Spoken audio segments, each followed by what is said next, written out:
What is going on, YouTube? Welcome back to another adventure with the Bearded Bobber. And yes, don't refresh that screen. That's me riding a 2019 Harley Davidson Road Glide CVO with the 117. Now, I'm going to go back and forth of just showing you some video of me on the Road Glide and the Street Glide, but I really want to talk about these images. And these images I'm about to show you may be disturbing to some, so hopefully your stomach's in hand and you're sitting down. I don't know, man, if it's an early April Fool's joke or what it is, but from what I know, these are leaked photos of the new Street Glide and Road Glide, and I'm wondering if it's just CVOs. They're talking about 2023 CVOs. This is what I'm hearing, but I'm hearing not a lot of good. I'm hearing a lot of like burn it with fire type deals. So let's just get into it right now. I'm going to start with the Street Glide. And there she is.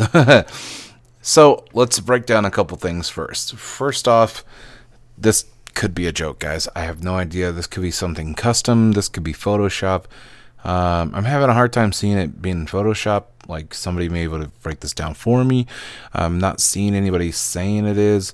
There's a couple sources putting it out there. I'm not in that. I'm not embargoed with them. I have no idea.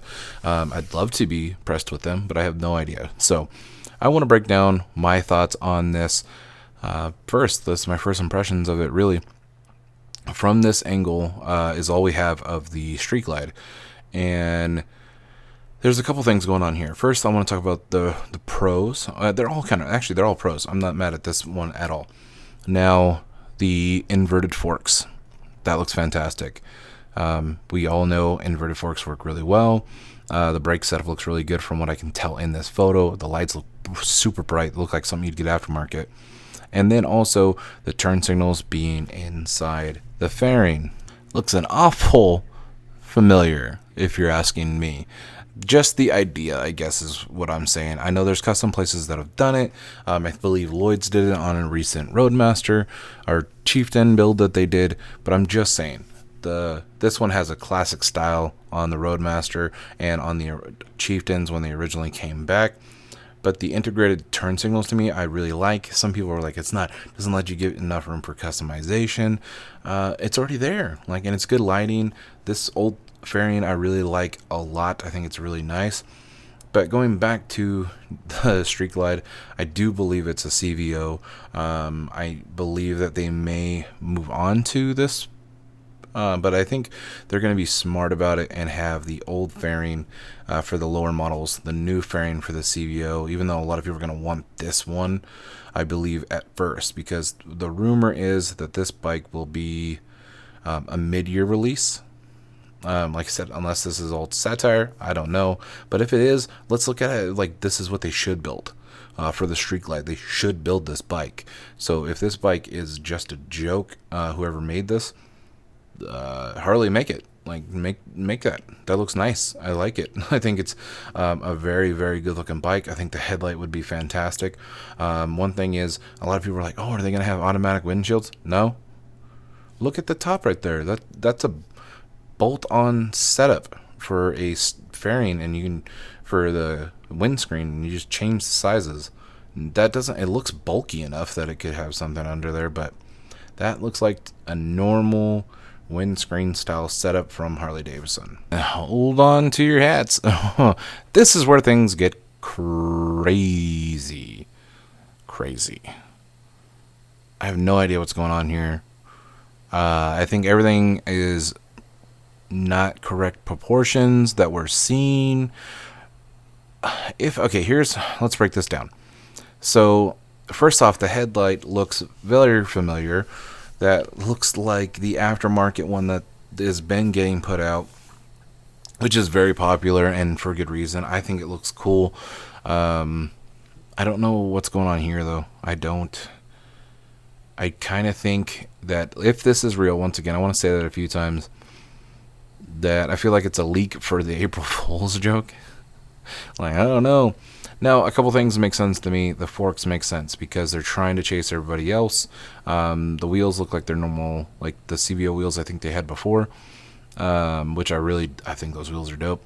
This Headlight, like I said, looks aftermarket. The top kind of looks familiar, like same thing for a windscreen. It's got the air grabber right there for just like to proportion air correctly around you, because especially with this headlight, you would not be getting the air pockets in the middle.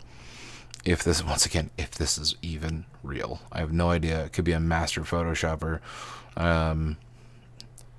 What happened here? Like, if it's being pulled back that far onto the frame, maybe it's so that way the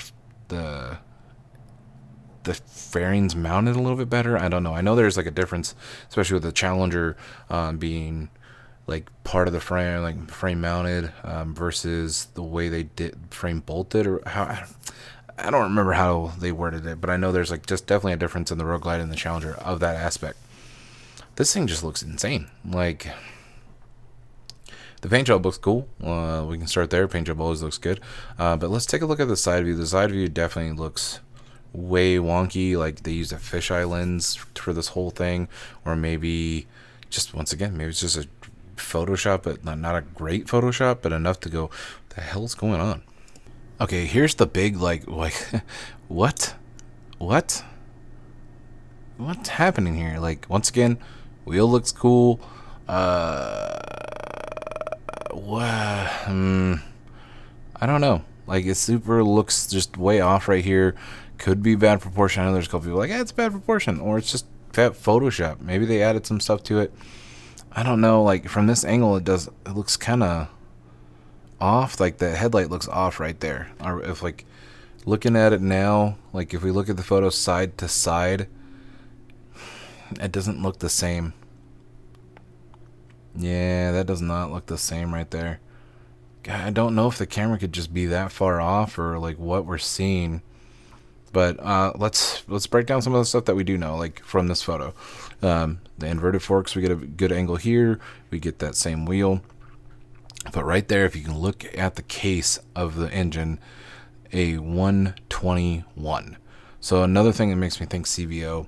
CVO always gets the bigger motors first, and then you end up getting the other stuff later. So like the other bikes will end up getting, you know, the all standard 117s across the board, and then 121. You know, and I know some people are already saying, like, well, why is it not getting a 131? Because they can still sell you the 131 for an upgraded price. And 117 is what was already coming out. So they're not going to jump up to a 131 and give it to you for everything, because they can sell you on it. They can sell you on the 131. They can sell you on the 135. These companies are in it for money. They need to make a profit. They need to pay people. Yeah, there's a lot of these guys that are really into motorcycles, but they're, you know, in all companies. I'm not just talking about Harley Davidson, but they also need to line their pockets. Like, they need to line everybody's pockets. These bikes don't get made just by, you know, blowing daisies up people's asses. Like, this is not what happens. One thing I will say, like, if this is real and we're just getting really bad angles of it, the first Road Glide didn't look good to me. So let's look at that real quick. Like, look at this thing. I'm not a fan of it, man, like, at all. I had a chance to almost have one, and I was just gonna trade it in right away, and it just was like not it. Like, and there's a reason the guy wasn't able to sell it, because the other Road Glide looks a hell of a lot better. The shark nose looks really good. Now this one, we're getting some weird angles that kind of look like melty and just kind of wonky, and you know, it's just not. From what I'm seeing right now, the Street Glide looks dope. I think that the Street Glide is sick. And if you can actually get that, that's a badass bike. Like, it's bright lights, good turn signals. If it has a 121 inverted forks, that's awesome. There's nothing bad to say about that. Now, the Road Glide, on the other hand, I would imagine you're going to be very comfortable behind that fairing if you can see over it. I don't know. Time will tell. Like, it just could be a certain lift. It could be a weird lens. Whoever got those photos is not supposed to share them in the first place. Once again, if they're real. Also, if they're April Fool's joke, somebody shared them too early. So I don't know. What do you guys think? Let me know down in the comments what you guys are thinking about this crazy stuff. Does anybody know if it was completely fake? Does somebody know the Photoshop guy? Can he tell us why he made that thing so big? Is he just like having a hateful day for them or what? That's what it sounds like to me. I don't know, guys. Like I said, Street Glide I think would be a win. Road Glide Evolution, this new gen, I think the verdict's still out until we see it in person, but so far it might be a miss. That 121 though is going to have a lot of people talking, and so is that front suspension. So alright guys, I'm going to get out of here. Stay safe, stay classy. Let's see what happens in the future with these motorcycles.